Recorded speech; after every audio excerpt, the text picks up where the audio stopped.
আজ ঘুম থেকে উঠে সূর্যি মামার মুখ দেখে আমারও মনটা আনন্দে ভরে উঠল। তাই শুরু করলাম বাড়ির কাজকর্ম। তো হ্যালো এভরিওয়ান, আমি তোমাদের প্রিয় দোলন।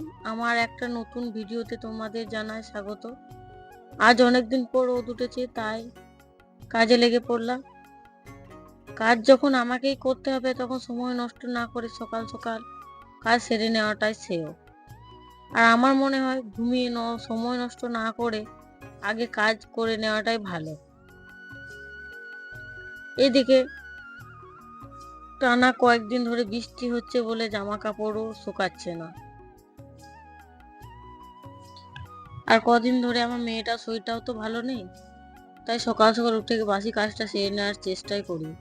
ও উঠে গেলে আবার তখন কান্না শুরু করে দেবে, একটা কাজও করতে দেবে না। এই এমনিতেই তো সারাদিন ঘ্যান ঘ্যান করছে, কিছু খেতেও চাইছে না। আর বাচ্চাদের শরীর অসুস্থ থাকলে কিছুই খেতে চায় না। তখন মনে হয় যদি কিছু একটু খেতে চাইতো, তাও করে দেওয়ার চেষ্টা করতো, করে দিও, কিন্তু খেতে চায় না। কি করব, বাচ্চা মানুষ। আর ওইদিকে তো বললাম যে বৃষ্টি হচ্ছে বলে জামা কাপড় একটাও শুকাচ্ছে না। ওই ঘরের ভেতরে ফ্যানের হাওয়াতে যতটুকু শুকাচ্ছে। তোমরা তো সবাই জানো, যাদের যাদের বাচ্চা আছে, বাচ্চা থাকলে কতটা অসুবিধা হয়। আর আমার যেহেতু বাড়িতে জলের ব্যবস্থা নেই, হয় পুকুর পাড়ে যেতে হবে, না হলে কলের তলায়। সেজন্য একটু কাজ করতে আমার সময়ই লাগে। তারপর রাতে তো কোনো কাজ করে রাখা হয় না, সকালে উঠে সবই তো করতে হয়। বাসনপত্র সব তো ঘাটে নিয়ে যেয়ে ধুতে হয়। ওই দেখো আমাদের পুকুর পাড়, ওইখান থেকেই আমরা সব করি। জল তুলে আনা, দৌড়ে জল দেওয়া, সব।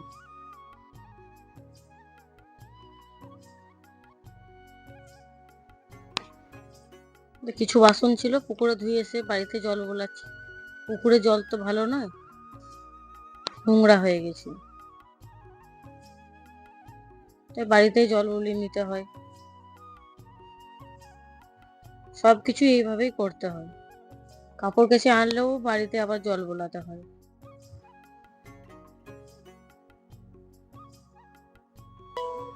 আর সত্যি কথা বলতে, সকাল সকাল উঠতে আমারও ইচ্ছে হয় না, একটু বেলা অবধি ঘুমাতে ইচ্ছে করে, কিন্তু করার তো কিছু নেই। বিবাহিত মেয়েদের সারাদিনে প্রচুর কাজ থাকে। একটু দেরিতে উঠলে তখন কাজ করতেও দেরি হয়ে যাবে, তখন নিজেরই একটা বিরক্ত লাগবে। আর বাচ্চা থাকলে তো আরোই, সারাদিন বাচ্চার পেছনে কেটে যাবে। তাই দেরি না করে সকাল সকাল উঠে যায়। আর এই যে আকাশটা দেখো কত সুন্দর পরিষ্কার।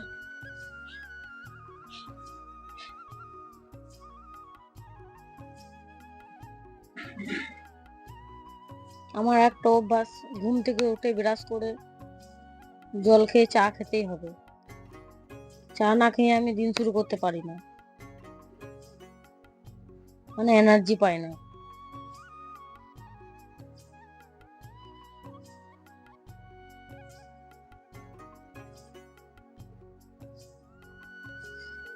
আগে টিফিনে করেছিলাম আলু ভাজা, ওই দিয়ে খেয়ে নিয়েছিলাম মুড়ি।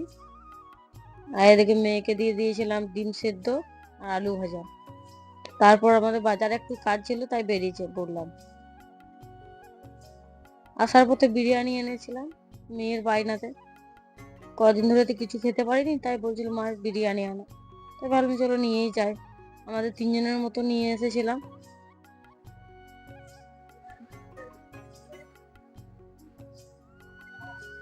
অল্প কিছুটা খেয়েছিল, আবার বলেও দিয়েছিল মা সন্ধ্যাবেলায় খাবো, রেখে দিও।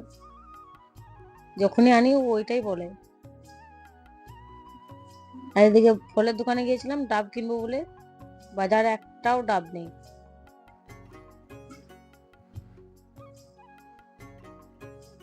তাই এই ফলটা আমার মেয়ে খুব পছন্দ করে, বাজারে ছিল দেখতে পেলাম, নিয়ে চলে এলাম। এই ফলটা কি নাম কমেন্টে জানিও। তাহলে চলো দেখা হচ্ছে পরের ভিডিও।